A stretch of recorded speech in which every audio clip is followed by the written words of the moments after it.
करणार आहेत 1 डिजिटने 4 डिजिटला आपल्याला मल्टिप्लाय करायचं आहे। हे आपलं एक्झाम्पल आहे। आपलं एक्झाम्पल काय आहे 4312 इंटू 5 5 ने आपल्याला 4 ला मल्टिप्लाय करायचं आहे। फर्स्ट 5 4 जा 20 मग 20 आपल्याला ऍड करायचे आहे।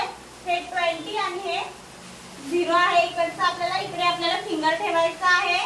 5 3 जा 15 मग 15 आपल्याला ऍड करायचे आहे 10 आणि हे 5 15 5 1 जा 5 5 हा 1 डिजिट नंबर असल्याने इकडे आपल्याला 0 लावायचा आहे आणि हे 5 1 जा 5 ओके 5 आता 5 ने 2 ला मल्टिप्लाय करून घ्यायचं आहे। 5 2 जा 10 मग 10 आपल्याला ऍड करायचे 1 आणि हा 0 आपला आन्सर आलेला आहे। आन्सर काय